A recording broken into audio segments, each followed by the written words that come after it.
하나님은 영이시니 예배하는 자가 영과 진리로 예배할지니라. 아멘.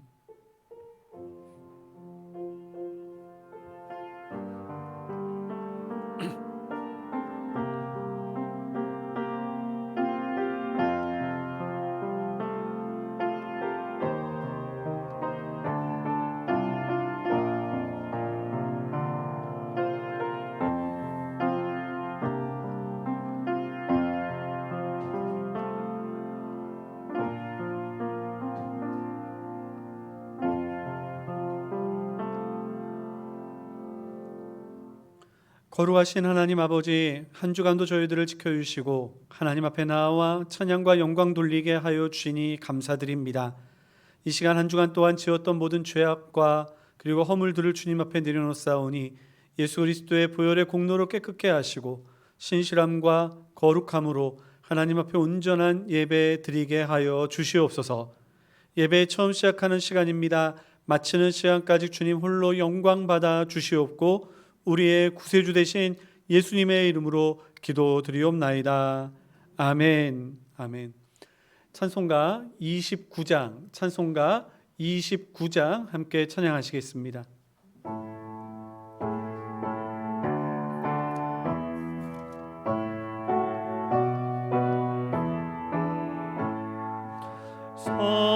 성도여 다 함께 할렐루야 아멘.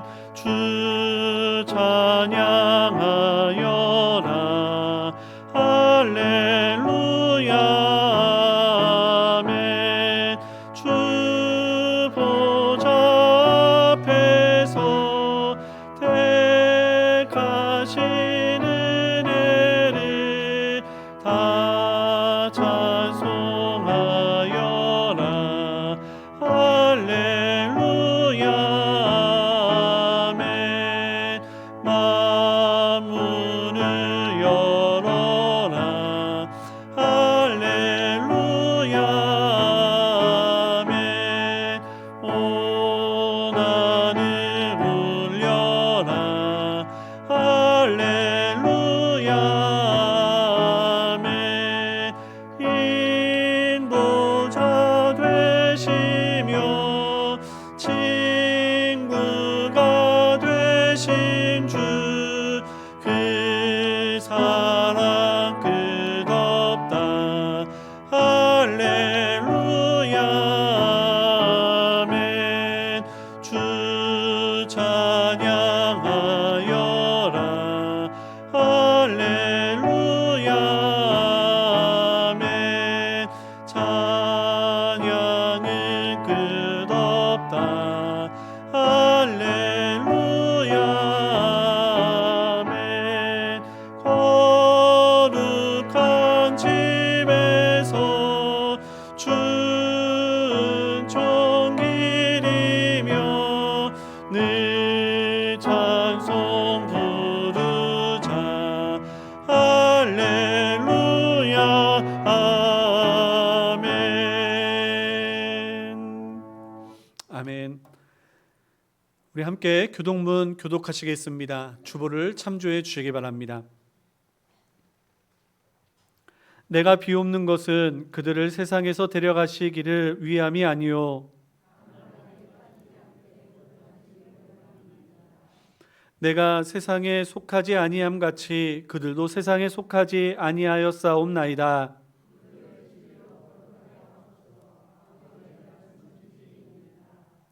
아버지께서 나를 세상에 보내신 것 같이 또 그들을 위하여 내가 나를 거룩하게 하오니 아버지여 아버지께서 내 안에 내가 아버지 안에 있는 것 같이 세상으로 아버지께서 나를 보내신 것을 믿게 하옵소서. 이는 우리가 하나 된 것 같이 그들도 하나가 되게 하려 함이니이다. 아멘. 다 같이 신앙 고백하시겠습니다. 전능하사 천지를 만드신 하나님 아버지를 내가 믿사오며 그 외아들 우리 주 예수 그리스도를 믿사오니 이는 성령으로 잉태하사 동정녀 마리아에게 나시고 본디오 빌라도에게 고난을 받으사 십자가에 못 박혀 죽으시고 장사한 지 사흘 만에 죽은 자 가운데서 다시 살아나시며 하늘에 오르사 전능하신 하나님 우편에 앉아 계시다가 저리로서 산자와 죽은 자를 심판하러 오시리라. 성령을 믿사오며 거룩한 공회와 성도가 서로 교통하는 것과 죄를 사하여 주시는 것과 몸이 다시 사는 것과 영원히 사는 것을 믿사옵나이다. 아멘. 아멘. 우리 찬송가 449장, 찬송가 449장 함께 찬양하시겠습니다.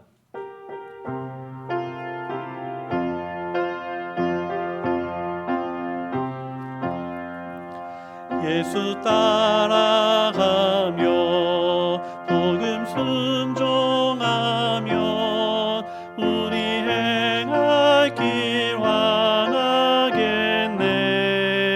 주를 의지하며 순종하는 자를 주가 늘 함께 하시리라. 의지하고 순종하는 길은 예수 안에 즐겁고 복된 길이로다. 해를 당하거나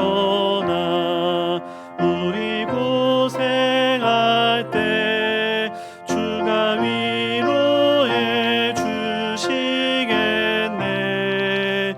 주를 의지하며 순종하는 자를 주가 안위해 주시리라.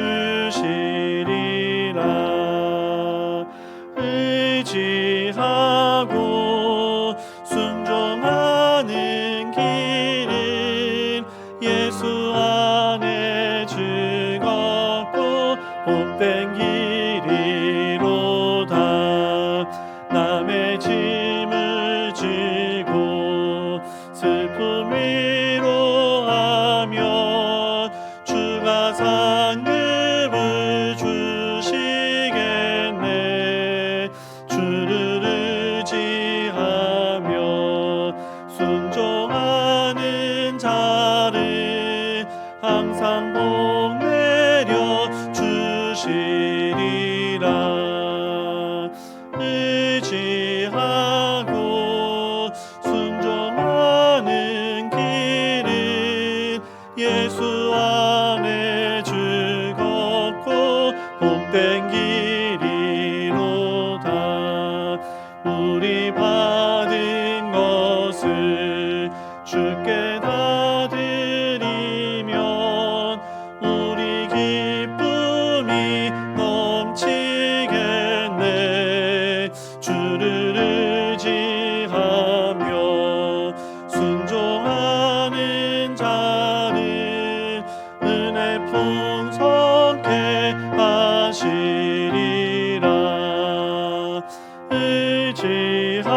의지하고 순종하는 길은 예수 안에 즐겁고 복된 길이로다.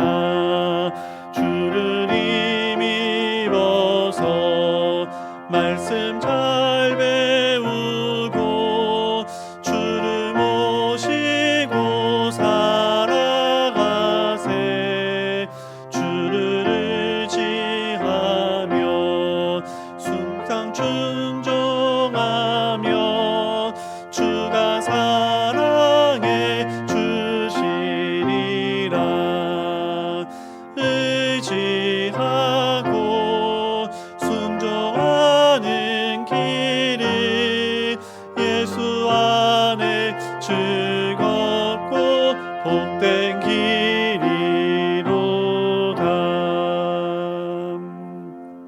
아멘.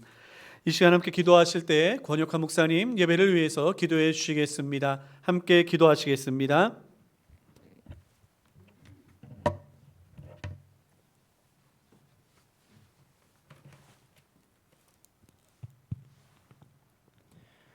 하나님 아버지, 복된 주일을 맞아 예배 자리로 인도해 주심을 감사드립니다.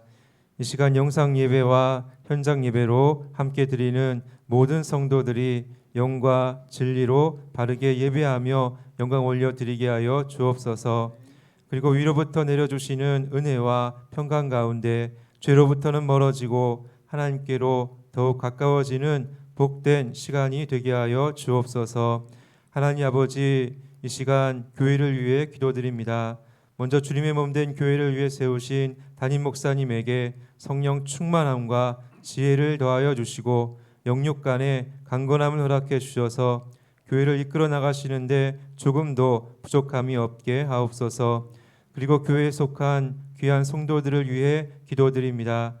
코로나로 인해 여러 가지 어려움과 또 영적인 도전이 거센 시대를 살고 있습니다. 하지만 주님께서 함께 하심으로 강건하게 하시고 성령 충만하게 하시며 말씀과 기도의 끈을 놓지 않게 하여 주옵소서. 또한 성령님께서 하나 되게 하신 신앙의 공동체를 힘써 지키며 함께 세워가게 하여 주옵소서. 특별히 육체적인 고통 속에 있는 성도들을 위해 기도드립니다. 주님께서 고통 가운데 있는 성도의 심령을 아시오니 치유의 손길로 함께하여 주시고 모든 것을 합력하여 선을 이루시는 하나님의 주권적인 섭리 가운데 역사하여 주옵소서. 하나님 아버지, 성도의 가정을 위해 기도드립니다. 먼저 가정의 부부관계에서 믿음과 소망, 사랑이 넘치게 하시고 하나님을 섬기며 교회와 이웃을 위하는 복된 가정으로 세워지게 하여 주옵소서. 그리고 가정에 속한 자녀들을 위해 기도드립니다. 주님의 귀한 자녀들이 변하지 않는 진리의 말씀을 붙들게 하시고 주님을 사랑하며 따르는 것을 최고의 가치와 우선순위로 두게 하여 주옵소서. 그래서 세상 속에서 소금과 빛된 삶을 살아가게 하여 주옵소서. 하나님 아버지, 나라와 민족을 위해 기도드립니다. 계속되는 코로나19로 인해 고통 가운데 있는 이 민족을 긍휼히 여겨 주셔서 속히 일상이 회복되게 하여 주옵소서. 하나님께서 모든 것을 주관하시오니 이 나라의 정치, 경제, 사회, 안보를 지켜주시고 방역 당국과 의료진들에게 힘 주시며 아픔 가운데 있는 백성들을 회복시켜 주옵소서. 또한 저 북녘 땅에도 참된 자유와 평화가 임하게 하시고 복음의 빛이 비추어져 놀라운 회복의 역사가 일어나게 하여 주옵소서. 그래서 마지막 때에 귀히 쓰임 받는 한 민족 되게 하여 주옵소서. 하나님 아버지, 이 시간 생명의 말씀을 전하시는 목사님의 성대와 음성을 지켜주시고 말씀을 듣는 성도들의 마음을 주관하여 주셔서 은혜 가운데 이번 한 주간도 승리하게 하여 주옵소서. 이 복된 예배의 시간을 온전히 주관하여 주실 줄로 믿사오며 예수님의 이름으로 기도드립니다. 아멘.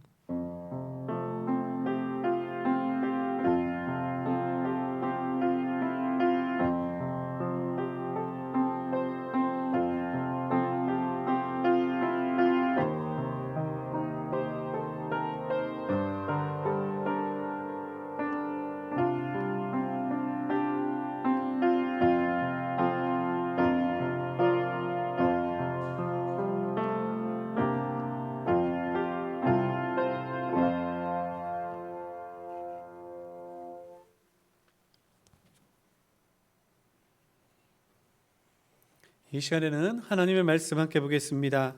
우리에게 주시는 하나님의 말씀은 우리 사도행전 9장 1절로부터 15절까지인데요. 오늘은 9절까지 말씀만 읽도록 하겠습니다. 사도행전 9장 1절로부터 15절까지 말씀인데요. 오늘은 1절로부터 9절까지만 읽도록 하겠습니다.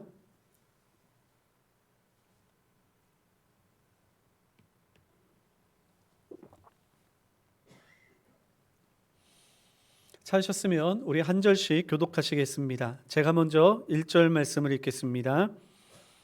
사울이 주의 제자들에 대하여 여전히 위협과 살기가 등등하여 대제사장에게 가서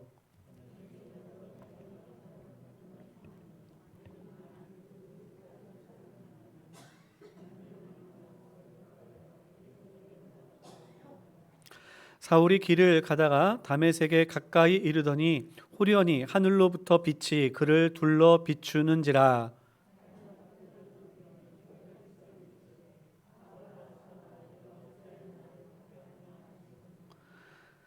대답하되 주여 누구시니까? 이르시되 나는 내가 박해하는 예수라.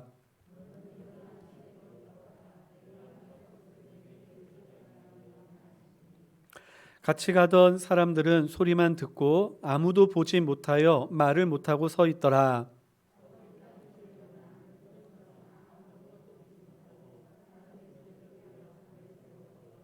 같이 읽겠습니다. 사흘 동안 보지 못하고 먹지도 마시지도 아니하니라. 아멘. 이 시간에 함께 예배를 드리는 우리 성도님들에게 하나님의 크고도 놀라우신 은혜와 또한 축복이 넘치기를 간절히 소망합니다. 우리가 지금 계속해서 이 예배 현장의 예배 회복을 위하여 기도하고 있습니다. 여러분, 우리가 코로나 위드 코로나라고 하여서 이제 예배의 그러한 제한이나 또한 그런 부분들에 대해서 회복될 날이 조금씩 가까이 오는 것 같습니다. 여러분, 그때까지 우리들이 또한 해야 할 일들 잘 감당하고, 그리고 또한 우리의 예배에 대한 사모함도 우리들이 멈추지 말고 더욱더 예배를 잘 지켜 나아갈 수 있는 저와 여러분들 될 수 있기를 간절히 소망합니다. 또한 우리가 우리 교우들을 위해서도 함께 기도하시는 것을 멈추지 않았으면 좋겠습니다. 특별히 육신적으로 연약한 분들 계십니다. 여러분 기도해 주시기를 바라고요. 우리 특별히 우리 조인재 집사님 봄날 요양병원에 입원하셨습니다.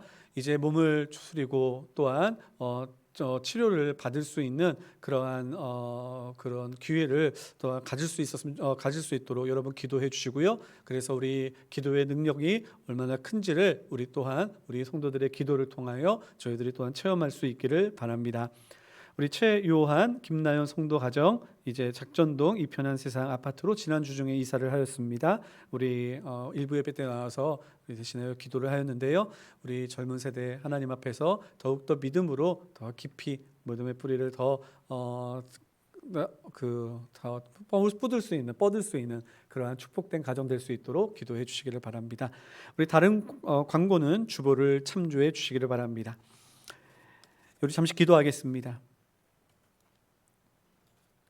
은혜가 풍성하신 하나님 아버지, 이 시간 주님 앞에 엎드려 기도하오니 주님, 이 귀한 시간 주의 은혜가 충만케 하여 주시옵소서.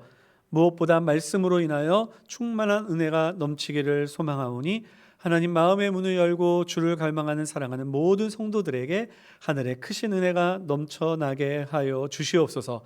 주의 말씀을 읽었사오니 이 말씀이 나의 말씀이 되게 하여 주시고, 또한 이 말씀을 들을 때에 하나님 저희들이 확신과 믿음 위에 서서 더욱더 저희들의 신앙의 나무가 견고히 서 나아가는 축복이 있게 하여 주시옵소서. 부족한 종에게도 함께하여 주시고 진리의 말씀을 잘 증거할 수 있도록 하나님 인도하여 주시옵소서. 성령으로 충만케 하여 주시사 이 시간 성령으로 하나게 되게 하신 거룩한 주의 공동체가 정말 더욱더 견고해지게 하여 주시옵소서. 하나님 앞에 귀한 예물도 드립니다. 드리는 손길을 기억하여 주시사 하나님 아버지 앞에 온전하게 정말 하나님 앞에 구별할 줄 아는 믿음을 더하셨으니 주여 진정으로 그 삶에 더 많은 것으로 채우시사 부족함 없이 하나님을 섬기고 부족함 없이 또한 이웃들을 섬기며 부족함 없이 그 가정을 이끌어 나아갈 수 있도록 주님께서 복을 더하여 주시옵소서. 의뢰하는 자, 믿는 자들에게 하나님께서 복의 근원 되어 주심을 확신하오며 우리의 구세주 되신 예수님의 이름으로 기도드리옵나이다. 아멘. 아멘. 오늘도 하나님께서 우리에게 말씀의 은혜 주시기를 간절히 소망합니다. 오늘은 특별히 우리가 정말 가장 유명한 회심의 사건, 즉 사울의 회심의 사건을 저희들이 살펴보려고 하는데요. 오늘은 제가 지금까지 말씀을 살펴본 것과는 조금 다른 방법으로 말씀을 살펴보려고 합니다. 우리가 말씀의 내용의 핵심만 생각해서 우리가 말씀의 그러한 성경의 이야기보다는 그러한 핵심을 중심으로 해서 우리들의 설교의 말씀을 풀어나가려고 합니다. 여러분 성경 한 구절부터 읽고 나아갈까요? 오늘 4절 말씀 우리 같이 한번 읽어보겠습니다. 4절 말씀 같이 읽겠습니다. 시작. 땅에 엎드려져 들음에 소리가 있어 이르시되 사울아 사울아 내가 어찌하여 나를 박해하느냐 하시거늘. 예. 사울아 사울아. 예. 주님께서 사울을 찾으시며 부르신 그 이름입니다. 예. 이 사울을 찾으시며 부르신 것과 같이 우리 주님께서는 바로 우리의 이름을 부르시며 우리를 주의 백성으로 삼으시고 정말 우리를 구원하여 주신 줄 여러분 믿으시기를 간절히 소망합니다. 우리가 사울의 회심의 사건을 정말 되게 위대한 회심의 사건, 되게 중요한 회심의 사건으로 보는 까닭이 있죠. 우리 그것은 바로 이 회심의 사건이 우리의 신앙의 회심의 모델이기 때문입니다. 많은 분들이 이 사울의 회심이 우리의 모델입니다 라고 이야기를 하면 가장 먼저 이 사울에 대한 이야기 가운데 이 초자연적인 역사 또는 신비한 체험 이런 것에 관심을 두는 경우들이 많이 있습니다. 그래서 매우 드라마틱하게 극적으로 이제 예수님을 만나고 변화되어진 이 사울의 모습을 생각하면서 이것이 회심의 원형이야 이렇게 생각하는 경우들이 있다는 것이죠. 그런데 그렇지는 않습니다. 이 사울의 회심의 그러한 겉모습은 이제 어떠한 특별한 경우 또는 이제 사울에게 주어진 하나님의 특별한 은혜의 모습이고요. 사람 이 모습 안에 하나님을 그 중요한 회심의 중요한 원리가 담겨 있다라는 것입니다. 그래서 우리가 이 말씀을 읽으면서 나는 사울과 같이 하나님의 음성도 듣지 못하였고 사울과 같이 기적적인 체험도 하지 못했는데 나 예수님 믿는 것 맞나? 나 회심한 것 맞나? 라는 의심을 가져서는 안 될 것입니다. 그리고 오히려 이 말씀을 통해서 정말 회심의 정말 중요한 원리가 그리고 회심의 본질이 무엇인지를 깨닫고 내가 이 본질 안에 거하고 있다면 나 예수님 만났구나. 예수님께서 나 만나주셨구나 라고 하는 이 확신의 기초 위에 서 있어야 하는 것입니다. 사랑하는 성도 여러분, 오늘 이 말씀을 듣고 이미 주님 날 만나주신 분들은 그 믿음의 확신 위에서 더 흔들리지 않는 신앙의 기초를 세워 나아가시기를 소망하고요.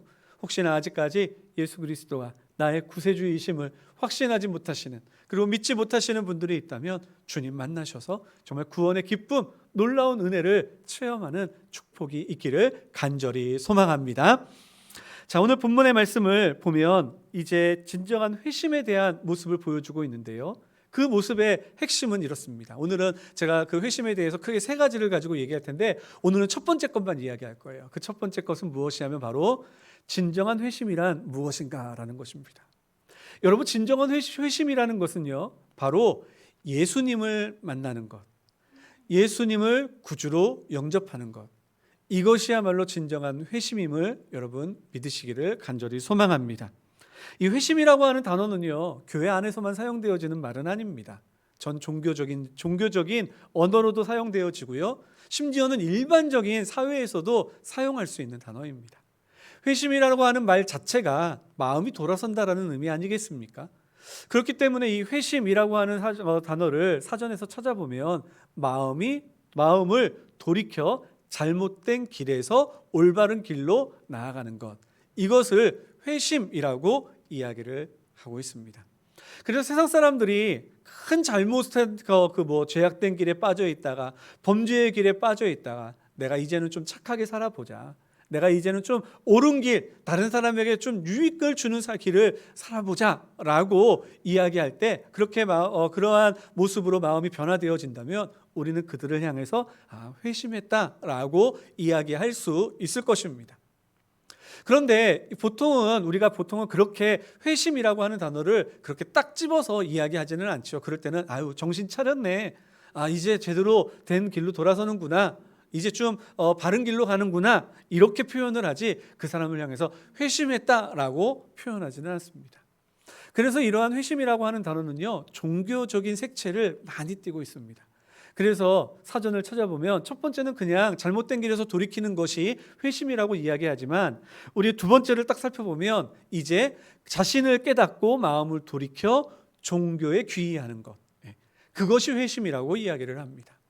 그래서 일반적으로 사회에 보면 다른 타 종교에서도 저 사람이 회심했어 라고 이야기를 하면 이제 자신이 깨달음을 얻어서 자신의 종교를 믿고 그 종교의 교리를 따르기로 작정하는 그 모습을 바라보면서 저 사람은 회심했어 라고 이야기를 하죠.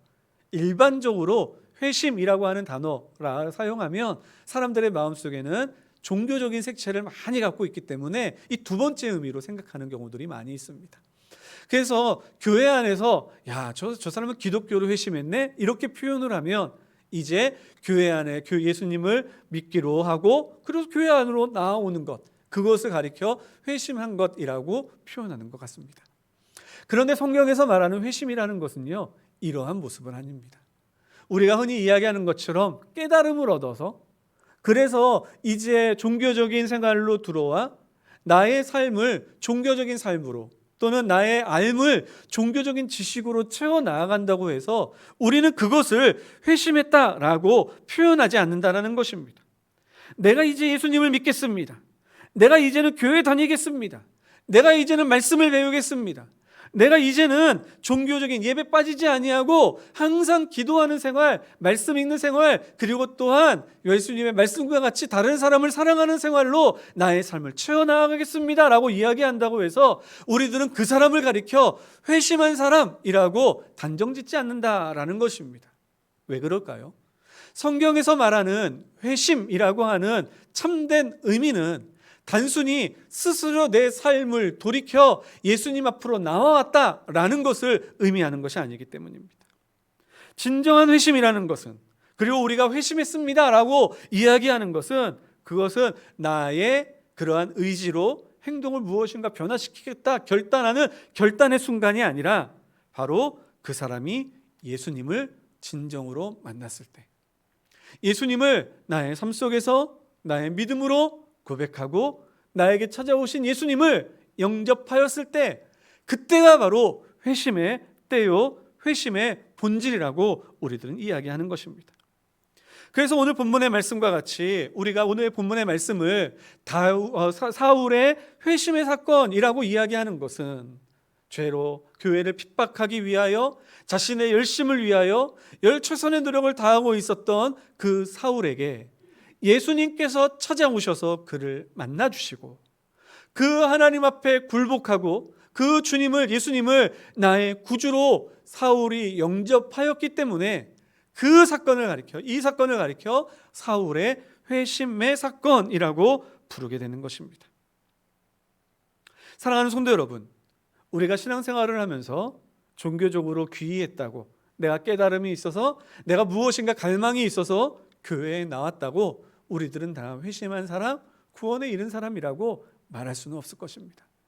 그렇기 때문에 예배당에 모여 예배를 드리는 우리 성도님들 가운데 혹시나 여전히 이제 무엇인가 갈망하여 이 자리에 앉아 있으나, 그러나 여전히 우리 주님을 영접하지 못하고 구원에 이르지 못한 분들도 앉아 있을 수 있다라는 사실을 우리들은 인정할 수밖에 없는 것이죠.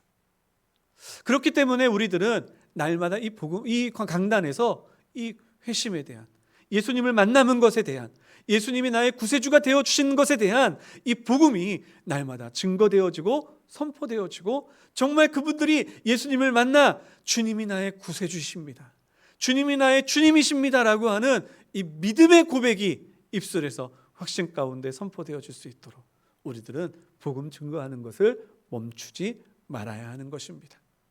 그러므로 사랑하는 성도 여러분, 우리 마음속에 꿈꾸고 소망하고 기도하는 것은 하나님, 우리 교회가 나로부터 시작하여 예수님을 나의 구주로 영접하고 정말로 예수님을 만나고 그리고 예수님으로부터 정말 모든 은혜를 체험하는 그러한 축복이, 이 회심의 역사가 날마다 일어나는 그러한 은혜의 교회가 되기를 원합니다. 꿈꾸고 기도하는 저와 여러분들 되시기를 간절히 소망합니다. 근데 여기서 중요하게 우리가 좀 짚고 넘어가고 싶은 것이 있습니다. 예수님을 만난다라는 것에 있어서 우리들이 첫 번째로 왜 예수님이어야 하느냐, 이 예수님에 대한 내용에 대해서 우리들이 좀 깊게 생각해 보아야 할 필요가 있죠. 다른 종교나 다른 신앙이나 또는 다른 지혜나 철학 같은 경우들은 우리로 하여금 진리로 들어가지 못하게 하는 걸까요? 맞습니다. 진리로 들어가지 못합니다. 그렇다면 우리는 질문해야죠. 그럼 왜 예수님입니까? 라는 것입니다. 왜냐하면 성경에 우리에게 예수님이 참 진리요, 길이요, 생명이라고 말씀해 주시기 때문인 것이죠. 예수님만이 그러한 진리로, 그리고 또한 우리에 대한 사랑으로, 그리고 우리에게 베풀어 주신 능력으로 우리를 근본적으로 변화시켜 주실 수 있는 능력 있는 분이기 때문인 것입니다. 이쯤 되면 저희들이 다시 한번 잘 알고 있는 나무와 열매의 비유에 대해서 다시 한번 생각해 봐야 합니다. 여러분, 나무와 열매의 비유, 잘 아시죠? 우리가 요한복음 15장의 말씀에 보면 예수님께서 자신을 포도나무로 우리를 가지로 비유하시기도 하시고요. 또한 로마서의 말씀에 보면, 로마서 11장의 말씀에 봐도 이제 그곳에서 보면 우리를 접붙임 받은 자 된 자라고 표현하면서 우리와 주님과의 관계를 나무와 또한 그 모습으로 가지로 묘사하고 있습니다. 그리고 또한 우리와 나와 나의 삶의 관계를 또한 나무와 열매의 모습으로도 묘사하십니다. 우리의 삶의 모습은 그 열매로 알게 될 것이다 말씀하시면서 우리의 삶에 열매가 맺혀지는 모습, 그 우리의 삶의 모습을 열매 맺는 모습으로 비유하고 계시는 것이죠. 여러분, 여기서 이러한 비유들에서 우리들이 좀 기억해야 할 것이 한 가지가 있는데요. 그것은 무엇이냐면요, 이 열매라고 하는 것은요, 우리에게 주어지는 것이 아니라 우리 안에서 스스로 맺어가는 거다라는 것입니다. 그렇죠? 열매는 나무 스스로 맺는 거죠. 그 어디 다른 데에 있는 열매를 가져다가 그 나무 가지에다가 걸쳐 놓는 것이 아니라는 것입니다. 그러한 상황들을 다 뚫고 그 나무가 열매를 맺고 성숙시켜 그 아름다운 열매를 우리에게 제공하여 주는 것 아니겠습니까? 나무는 오랜 시간 그러한 과정을 통하여 탐스러운 열매를 맺는 것입니다. 추운 겨울이 지나면 나무는 새싹이 돋고요, 그리고 그 가운데에 아름다운 꽃을 피우게 됩니다. 일반적으로 우리들은 그 꽃을 보면서 야, 참 예쁘다, 이 꽃이 마치 나무의 최종 종착점인 것처럼 생각을 하지만, 그러나 농사를 지어보신 분들은, 그리고 또한 우리들이 조금이나마 그러한 생태를 아시는 분들은 꽃이 나무의 가장 화려함이나 또는 그 나무의 목표다라고 이야기하지 않을 것입니다. 꽃은 금방 져버립니다. 꽃은 그냥 단순히 화려함으로 스스로 수정할 수 없으니 벌과 나비를 불러 이제 스스로 수정하여 열매 맺기 위해 잠시 피었다 지나가는 과정일 뿐이요, 나무의 궁극적인 열매는, 그 궁극적인 목표는 바로 열매 맺는 삶인 것입니다. 그렇게 수정이 되었을 때 열매는 조그만 데서부터 시작합니다. 그리고 그 열매가 자라나면서 이제 연그러 가는 그러한 과정 속에 때로는 가뭄의 시간도 겪을 것이요, 때로는 비바람이 부는 시간도 겪을 것이며, 그 모든 환경들을 이겨내며 그 열매를 맺는 나무가 되게 될 것이죠.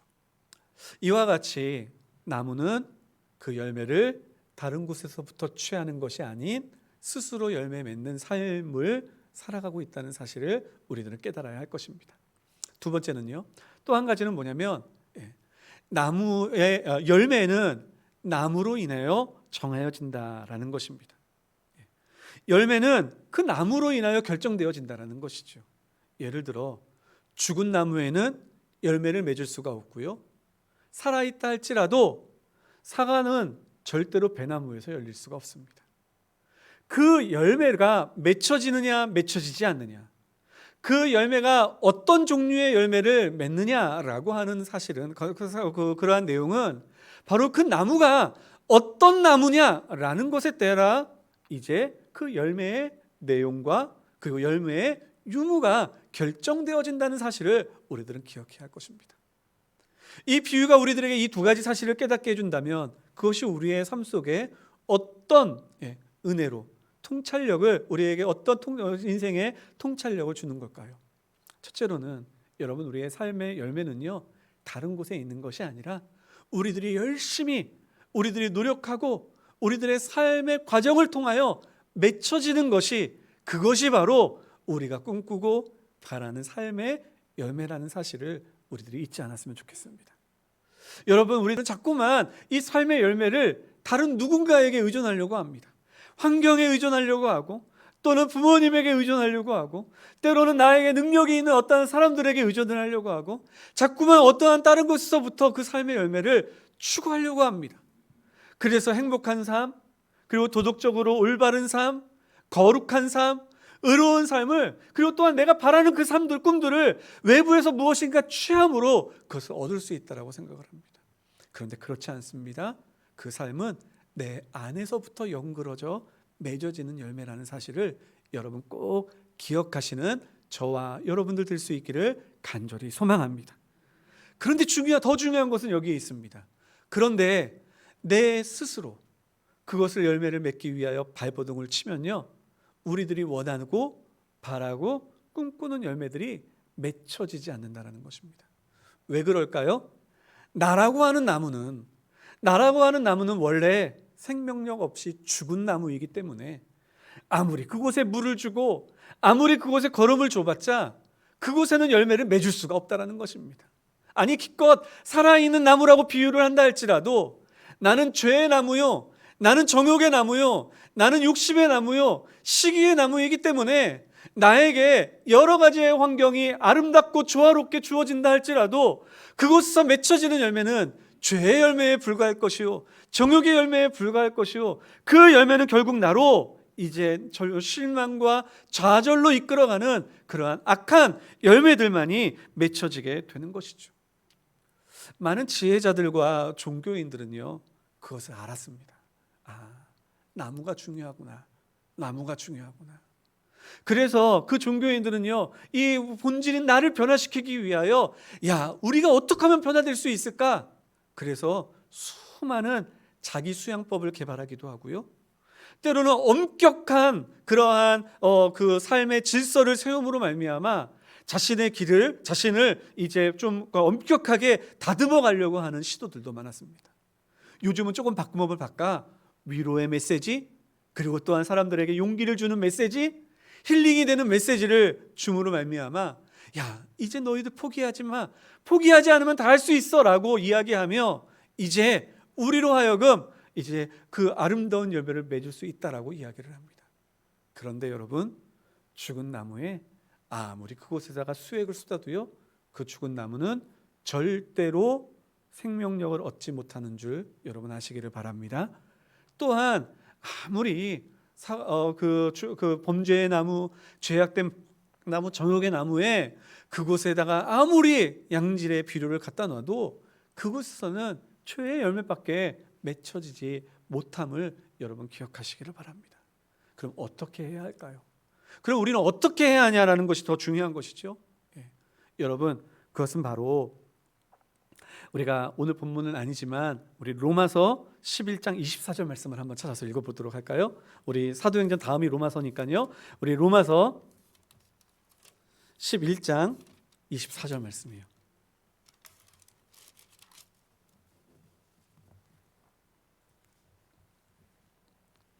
같이 읽겠습니다. 같이 읽겠습니다. 시작. 내가 돌 감람나무에서 찍힘을 받고 본성을 거슬러 좋은 감람나무에 접붙임을 받았으니 원가지인 이 사람들이야 얼마나 더 자기 감람나무에 접붙이심을 받으랴.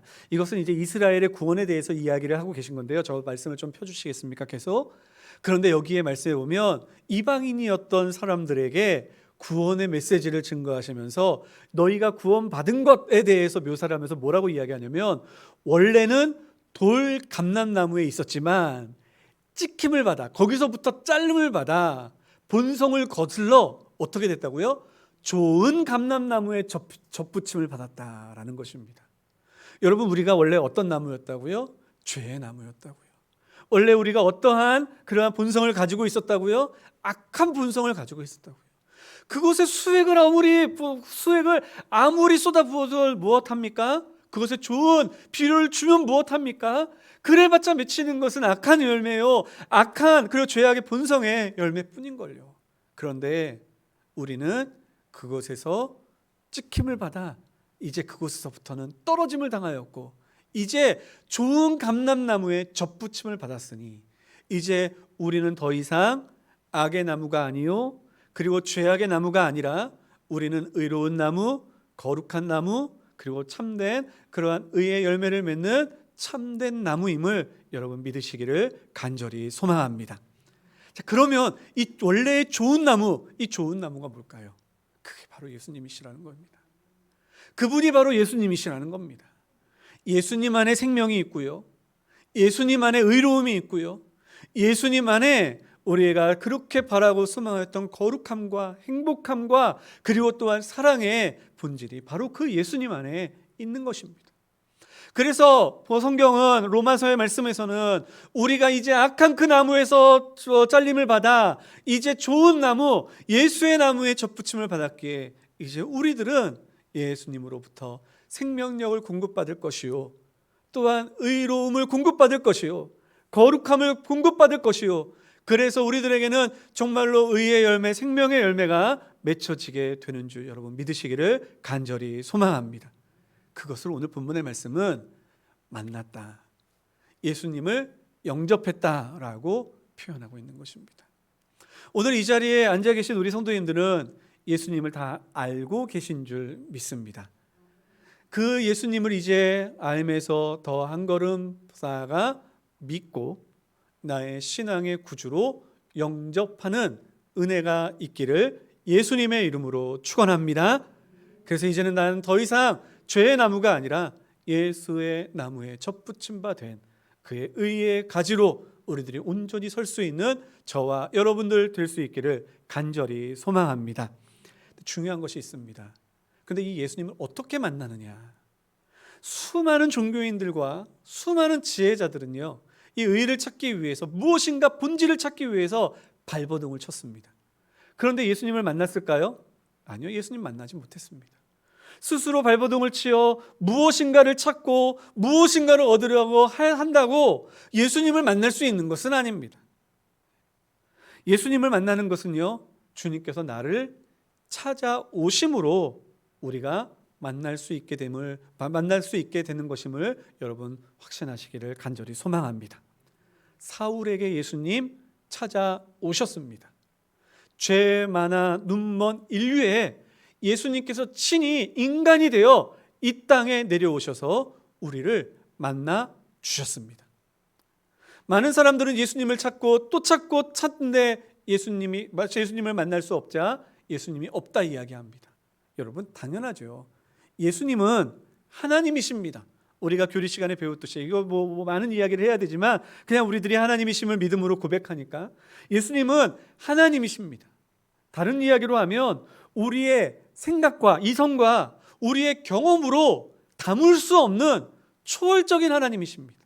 아니 온 우주 만물을 창조하신 분이신데 어찌 우리가 우리의 생각으로 우리의 이성으로 그분을 다 담아낼 수 있겠습니까? 그런데 그분이 우리를 만나시는 방법은 단 한 가지, 그분이 우리가 이해할 수 있는 방법, 우리가 볼 수 있는 방법, 우리가 알 수 있는 그 방법으로 자신을 나타내시는 것입니다. 예수님이 이 땅에 오신 것이 바로 그것 아닙니까? 예수님은 영이시기에 삼위일체의 하나님의 그 오묘한 진리를 우리들은 머리로 깨닫지도 못하는 그러한 우리들인데 친히 인간의 육신의 몸을 입어 이 땅에 오심으로 우리도 눈으로 볼 수 있게 되었고 그 말씀을 귀로 들을 수 있게 되었고 그 말씀을 우리들이 직접 이루어지는 것을 눈으로 목도하며 체험할 수 있게 되었던 것이죠. 그래서 제자들이 예수님을 만날 수 있었던 것입니다. 그리고 그분을 영접하였을 때 그들이 예수님의 제자로 주의 백성으로 설 수 있었던 것이죠. 하나님께서 그의 백성을 삼으시는 방법이 항상 이랬었습니다. 여러분 이스라엘 백성이 하나님을 만나지 못했을 때 그들이 행했던 행동이 무엇인지 기억나시죠? 금송아지를 만나는 것이었습니다. 그래서 그것이 우리를 애굽에서 이끌어낸 그러한 신이다, 여호와라라고 하면서 그 앞에서 절하였죠. 그래서 하나님께서 그들에게 내가 너희와 함께 있다라는 것을 알리기 위해 나의 거처 성막을 짓게 하신 것입니다. 여러분 성막이 어찌 하나님의 거처가 될 수 있겠습니까? 온 우주 만물도 하나님을 담아낼 수 없는데 어찌 조그만 몇십 미터짜리 그러한 성막이 하나님의 거룩함을 담아낼 수 있는 성막이 될 수 있겠습니까? 그 거처가 될 수 있겠습니까? 그런데 하나님께서는 친히 이스라엘과 함께 하신다라는 것을 나타내시기 위해서 하나님께서는 그 성막을 만들게 하셨고 그리고 그 가운데 이스라엘 백성을 만나 주심으로 말미암아 하나님 계시구나, 우리와 함께 하시는구나 라는 것을 나타내 보여주신 것이죠. 이렇게 예수님을 만나는 것, 하나님을 깨달아 아는 것은 우리의 시각으로, 우리의 이성으로, 우리의 한계치로 내려오신 낮아지신 그 하나님을 우리들이 보고 체험하고 확신함으로, 영접함으로 우리들은 예수님을 만나는 은혜를 체험할 수 있는 것입니다. 그렇다고 한다면 오늘날 우리들은 예수님을 어떻게 만날 수 있을까요? 아니, 우리들은 어떻게 하나님을 확신할 수 있을까요? 하나님은 우리에게 낮아지셔서 어떻게 하나님께서는 우리에게 당신의 구원의 섭리와 놀라운 은혜를 우리에게 남겨주셨을까요? 여러분, 다른 것 없습니다. 바로 우리에게 주신 이 진리의 말씀, 성경의 말씀이 바로 하나님의 오묘하고도 놀라운 구원의 놀라운 지혜를 담은 하나님의 계시의 선물인 줄 여러분 믿으시기를 간절히 소망합니다. 여러분, 이 말씀이 바로 예수님에 대한 이야기, 하나님에 대한 인간의 철학적인 사고에서 나온 그러한 이야기가 아닌 주님께서 스스로 자신을 낮추시고 보이신 그 모든 구원의 역사를 하나님께서 친히 감동케 하신 그러한 성경 저자들을 통해서 쓰게 하신 내용이기에 이 말씀을 우리들은 계시의 말씀, 하나님께서 스스로를 드러내신 말씀, 하나님께서 자신의 구원의 계획을 나타내신 말씀을 이야기하는 겁니다. 물론 이 말씀이 하나님의 모든 것을 기록하는 것은 아닙니다. 여러분, 우리가 잘못 생각하면 안 돼요. 성경에 나타났다고 해서 성경에 기록되지 않은 그 하나님은 없을 수 있다, 없다, 이게 아닙니다. 성경의 하나님보다 우리 하나님은요 원래 더 크시고 위대하신 하나님이십니다. 그런데 왜 이 말씀만 우리들에게 이렇게 부여해 주셨을까요? 이 말씀이 우리로 하나님의 자녀되게 하고 천국에 들어가게 하고 영원히 하나님의 구원의 은혜를 깨닫게 하는데 완전한, 더도 말고 더 다른 지혜와 더 무엇인가 빼고 집어넣을 것 없는 완전한 은혜의 말씀이기 때문에, 구원에 있어서 우리에게 있어서 완전하기 때문에, 그래서 이 말씀만 우리에게 주신 것입니다. 그러므로 사랑하는 성도 여러분, 혹여나 신비한 능력으로 또는 어떠한 기적과 같은 역사로 또는 미래를 꿰뚫어 보는 것과 같은 어떠한 이야기로 여러분들의 마음을 현혹해 하는 무엇인가가 있다면 여러분 단호히 배격하십시오. 하나님의 말씀만으로 충분합니다. 이 말씀만으로 하나님의 나라에 이르기까지 우리들은 그 말씀을 붙잡고 나아가기에 우리들은 충분한 은혜와 능력을 얻을 수 있게 되는 것임을 여러분 잊지 않기를 간절히 소망합니다. 말씀을 마치려고 합니다. 여러분, 그리스도인에게 있어서 회심은 필수적인 과정입니다. 회심의 역사가 없이 우리는 구원에 이르렀다라고 말할 수 없습니다. 그런데 이 회심이라고 하는 것은 세상 사람들이 말하는 것처럼 단순히 마음을 돌이켰습니다, 나는 이 진리를 따르렵니다 라고 하는 나의 결단이 아닙니다. 회심이라고 하는 것은 예수님을 만나는 것이요, 구원 하나님을 깨닫는 것이요, 이 구원의 참된 진리인 하나님을 아는 것, 이것이야말로 참된 회심임을 여러분 아시기를 간절히 소망합니다. 그러면 어떻게 우리들이 그 예수님을 만날 수 있습니까? 그것은 바로 우리에게 주신 이 진리의 말씀. 물론 이 말씀이 우리에게 어떻게 알려지게 되고 그것이 믿음으로 받아들여지게 되고 그리고 이것이 우리들에게 활동력 있게 움직임 있게 때로는 달콤한 역사로, 달콤한 위로로, 때로는 강한 날선날과 같이 강한 능력으로 우리에게 역사하느냐, 이거는요 또 이제 성령의 역사에 또 포함되기 때문에 이 설교의 말씀이 길어지니까 우리가 단순히 말씀입니다라고 저희들이 이제 이렇게 요약은 하지만, 그런데 여러분 그렇기 때문에 우리가 이 말씀에 대한 중요성만큼은 잊지 않았으면 좋겠습니다.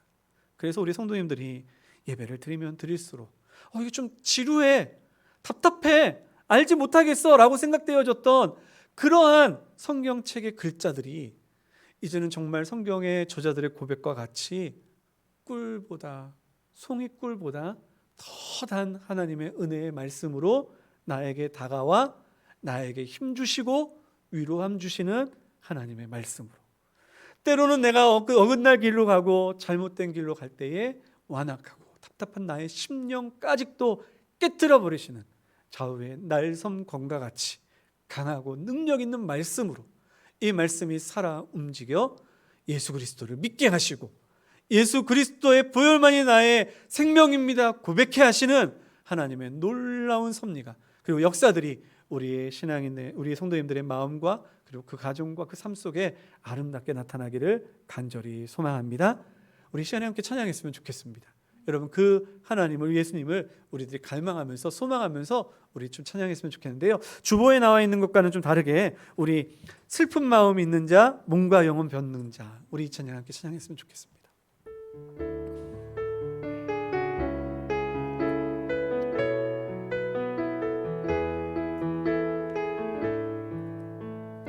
슬픈 마음 있는 자, 슬픈 마음이 있는 자, 몸과 영혼 병든 자, 누구든지 부르시오, 누구든지 부르시오, 예수 이름 부르시오.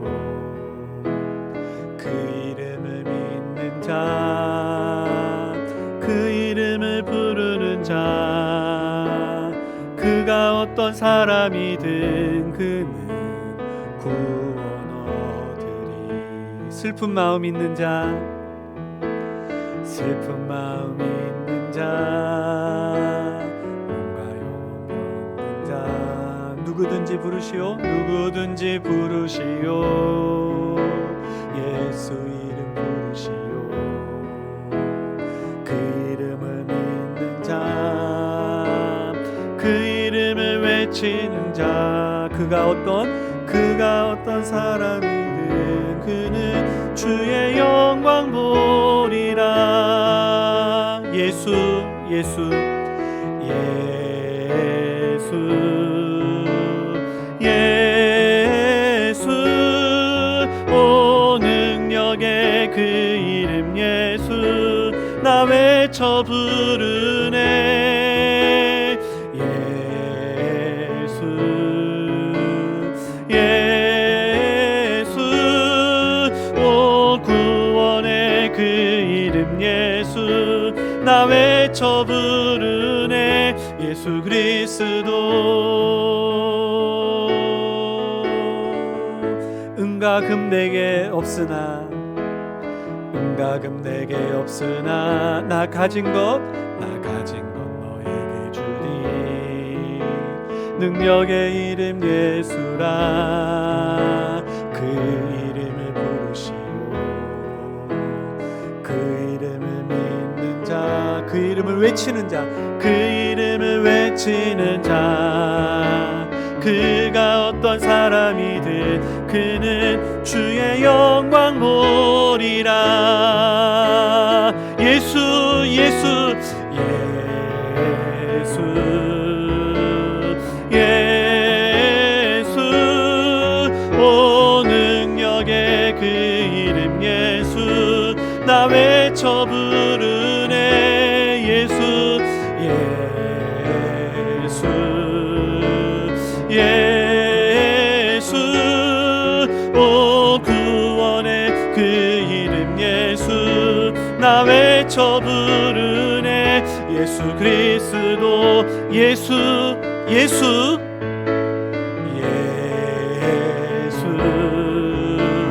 예수, 오 능력의 그 이름 예수, 나 외쳐 부르네.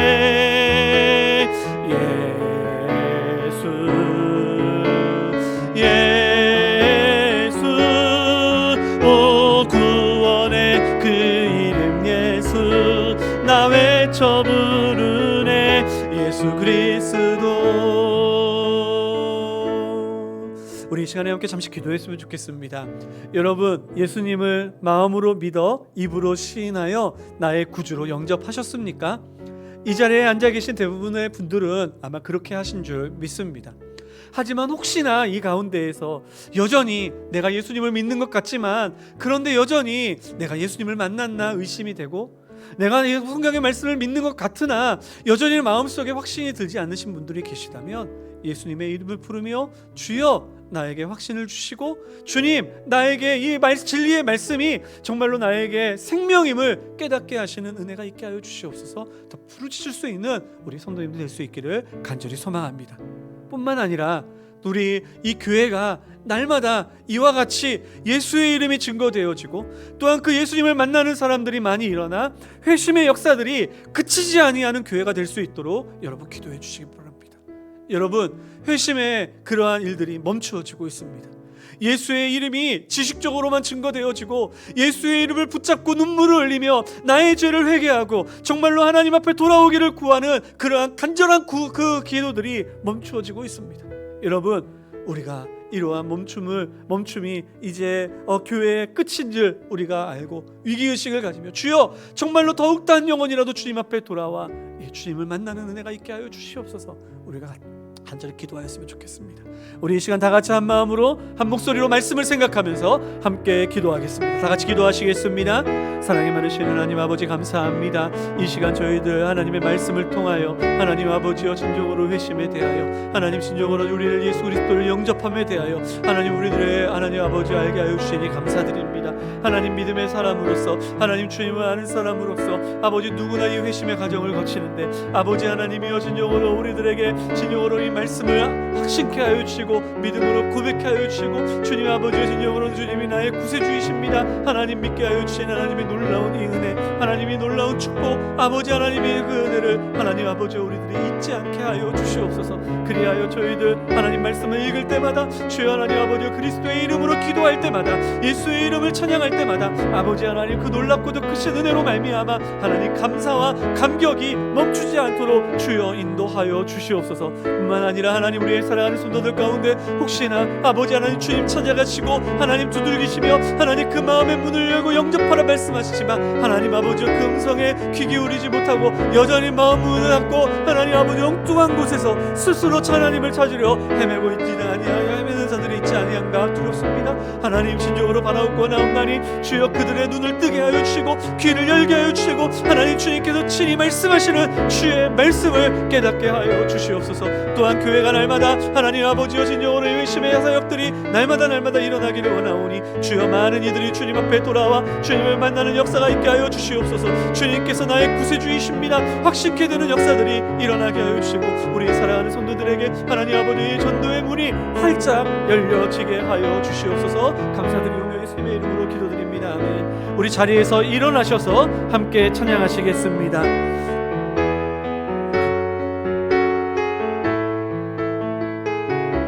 우리의 생명의 이름 대신 예수님의 이름을 우리 다 같이 함께 부르겠습니다. 예수, 예수, 예수, 예수, 오 능력의 그 이름 예수, 나 외쳐 부르네 예수, 예수, 예수.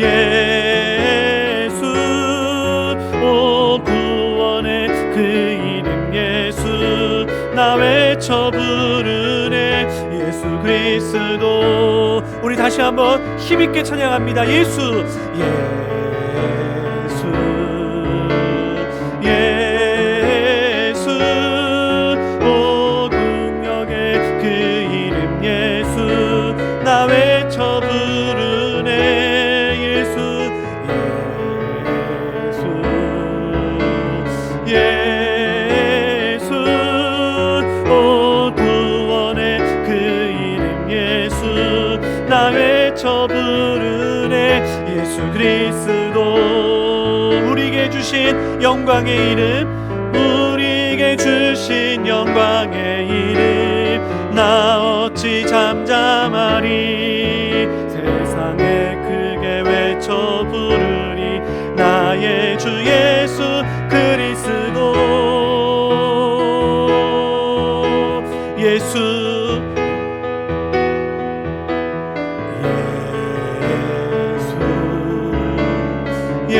예수, 오 능력의 그 이름 예수, 나 외쳐 부르네 예수, 예수, 예수, 오 구원의 그 이름 예수, 나 외쳐 부르네 예수 그리스도. 거룩하신 하나님 아버지, 예수님의 이름만 들어도 감격하였고 그 그리스도의 보혈의 은혜만 생각하여도 눈물을 흘렸던 우리들의 신앙의 뜨거움이 어느새 식어져 버려 예수님의 이름은 마땅한 것처럼 들리며 나에게 너무나 당연한 것처럼 들리었던 우리들의 잠들었던 신앙이 오늘의 말씀을 통하여 다시금 깨어 회복되어지는 은혜가 있게 하여 주시옵소서. 처음 나를 만나 주셨던 그 은혜의 감격을 회복시켜 주시고 예수 그리스도의 이름이 아니고서는 나는 살 수 없음을 입술로 고백하고 확신케 되는 그러한 은혜가 우리에게 다시금 회복되게 하여 주시옵소서. 아버지 하나님, 혹시나 우리의 사랑하는 형제와 자매들 가운데 이 예수의 이름에 대한 믿음이 없고 정말 여전히 지금도 다른 곳에서 지성으로 그리고 경험으로 주님을 알기 위하여 발버둥을 치며 나아가는 사람들이 있다면 주님 앞에 무릎 꿇고 주님을 찾을 때에, 주님께 기도할 때에 주님 만나 주시는 은혜를 허락하여 주셔서 하나님, 내가 찾아 만난 예수님이 아니요 나에게 찾아오신 예수님이심을 고백할 수 있는 신앙도 허락하여 주시옵소서.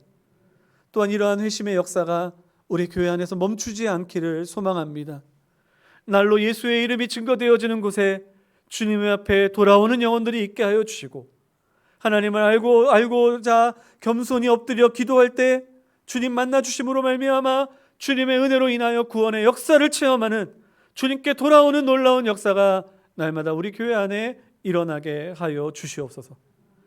그리하여 주님 오시는 날까지 절대로 우리 교회의 이름은 무너지지 아니할 것이요, 주님 오시는 날까지 날마다 주의 백성들을 양육하고 그리고 또한 그 불론의 새로운 생명을 태어나게 하는 그러한 생명력 있는 교회 되게 하여 주시옵소서. 이제는 우리 주 예수 그리스도의 한량없으신 은혜와 하나님 아버지의 그 크신 사랑과 성령 하나님의 교통하심이 오늘도 주의 말씀을 듣고 다시 한번 믿음이 회복되어지며 그리고 또한 연약하였던 우리의 신앙에 불과 같이 부어주시는 하나님의 은혜를 따라 믿음으로 달려나아가기를 결단하는 사랑하는 모든 성도들 머리머리 위에 지금으로부터 영원토록 함께 있을지어다. 아멘.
주옵소서.